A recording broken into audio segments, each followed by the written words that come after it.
액션트 프로입니다. 보시다시피 전면에 양쪽 라이트, 안개등, 전면 판넬, 와이퍼 브러쉬, 선바이저, 이게 전면을 구성하고 있고요.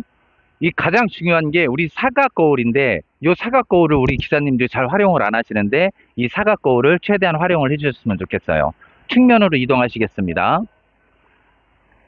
측면으로 이동하시면 마찬가지로 측면에 우리가 다 알고 있듯이 문이 있고 옆에 사물함이 있는데, 문제는 우리가 이 사물함을 열었을 때 완전히 닫히지 않으면 이런 상태로 놓으면 차량 안에서 경고등이 있어요. 그럼 콘솔박스 도어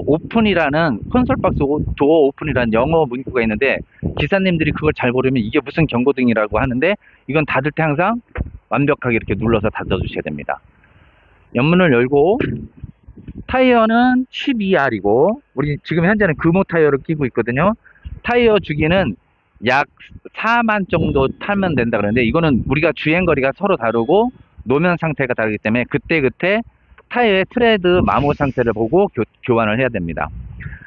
탱크롤의 특징은, 우리 특히 밀가루 탱크는 티핑이기 때문에 이 땀불을 드는 이 실린더가 있어요. 이게 굉장히 중요한 겁니다. 이 실린더가 작동을 안 하면 우리가 하차를 할 수 없기 때문에 저 실린더를 굉장히 주의 깊게 살펴주셔야 되고, 마찬가지로 뒤로 오면 이제 배터리죠.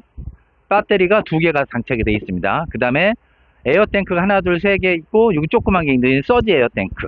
이거는 마찬가지로 이 에어탱크에서 에어를 채우면 다른 에어로 분배를 해주는 역할을 하고, 제일 중요한 겁니다. 여기에 에어 관련돼서 이 부분이 에어 드라이어인데, 에어 드라이어 필터는 우리는 예전에는 1년에 한 번 동절기 준비할 때 에어 드라이어 필터를 교환했는데, 지금은 그러지 않고 약 한 6개월에 한 번씩 교환해 주시고, 에어 드라이어 필터에 수분이 많이 끼게 되면 차량에 EAPU 카트리지라는 경고등이 떠요.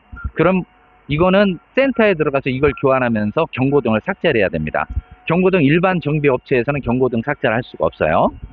그래서 요거는 주기적으로 자주 갈아주시는 좋고, 예전에는 에어드라이어 수분 제거기가 하나밖에 없었는데, 요 에어드라이어 필터를 통해서 수분을 제거했는데, 지금은 그 옆에 오일 세퍼레이터라고, 이게 먼저 컴프레셔에서 에어를 만들어서 오면 이 오일 세퍼레이터를 거쳐서 에어드라이어 필터를 거쳐서 그 다음에 수분이 제거합니다. 그러니까 결론은 수분이 2번 제거된다는 거.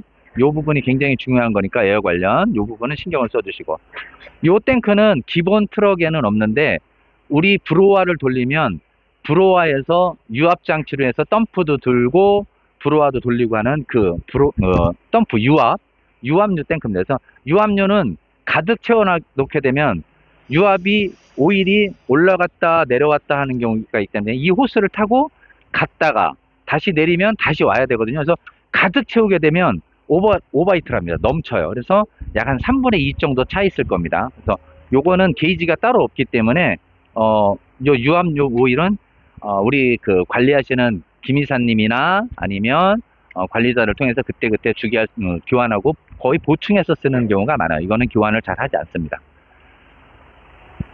요거는 이제 우리 펜다인데, 이게 우리가 운전을 많이 이제 험하게 하다 보면 이게 이 플라켓들이, 여기 잡아놓는 플라켓들이 떨어지는 경우가 있어요. 그래서 이거는 우리가 평소 차량 점검할 때 한 번씩 이렇게 손으로 만져주시는 게 좋습니다. 그래서 조금만 흔들리면 유림이 있다 그러면 체크를 해서 교환이든지 아니면 보강을 할 수 있도록. 마찬가지로 우리 시프트라고 명하는데, 걸음망인데 안검 걸음망, 마그네틱 걸음망을 보관할 수 있는 장소, 랜딩 기어 마찬가지로 요 두 개는 요 두 개는 랜딩 기어를 오르렀다 내렸다 하는 거, 요거는 티핑을 내렸다 놨다 하는 거. 지금은 등이, 전에는 우리 전구했는데 LED 등으로 바뀌었어요. LED 등. 그래서 요거는 우리 기사님들이 교체하기가 어렵고 아마 통째로 교환을 해야 될 거로 알고 있습니다.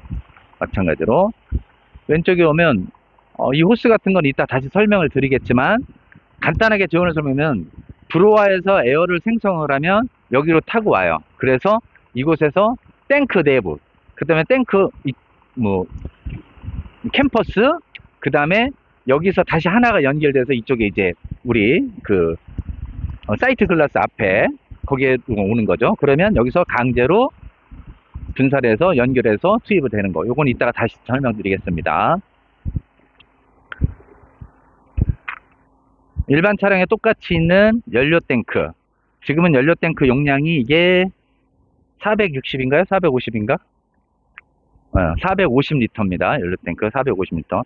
연료 탱크는 중요한 게 관리라는 게 뭐냐면, 우리 이걸 이제 반도라고 하는데 일명 클램프인데 정식용어는 이 반도 사이 틈새에서 유림이 생기게 되면 연료 탱크는 얇기 때문에 구멍이 나요. 그럼 우리가 알게 모르게 연료가 새거든요. 그러면 연료가 새면 그 거래처 공장 같은 데서 뭐라고 하기도 하겠지만 우리가 연료 소비도 많겠죠. 낭비가 있으니까 그런 걸 항상 점검해서 밑에서 우리가 보면 알아요. 여기서 주의원들이 기름을 넣다가 기름이 흘린 건지 아니면 연료 탱크에 이상이 있어서 기름이 흐른 건지를 우리 육안으로 보면 구분이 나니까 그런 거는 구별을 해 주셨으면 좋겠습니다. 우리 탱크롤의 가장 중요한 부품, 브로와. 정확히는 오일 프리 에어 쿠프레이션. 요거는 독일에서밖에 제작이 안 되고 생산이 안 되는 겁니다. 국내에서도 유통하는 회사는 딱 한 군데 밖에 없어요.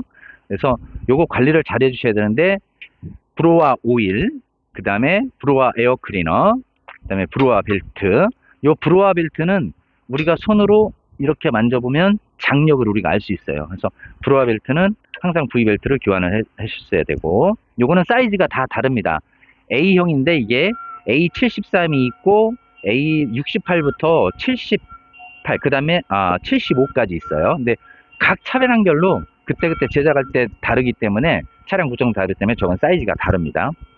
요게 이제 요소수통이에요.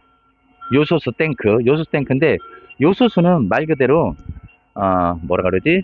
요소를 물을 한 건데 쉽게 말하면 소금물이라고 생각하셔도 돼요. 소금물이라고 생각하셔도 되는데 이 요소수는 공기에 노출되면 굳습니다.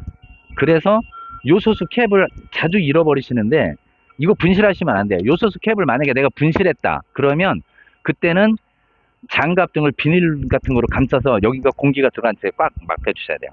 요소수가 공기에 노출돼서 결정체가 생겨버리면 요소수 라인을 막아서 차량 출력이 떨어지고 우리 최고 비싼 SCR 매연 저감 DPF 장치를 SCR 매연 장치를 손상시킬 수 있습니다. 그래서 그걸 최대한 조심하셔야 되고, 자, 요게 머플러.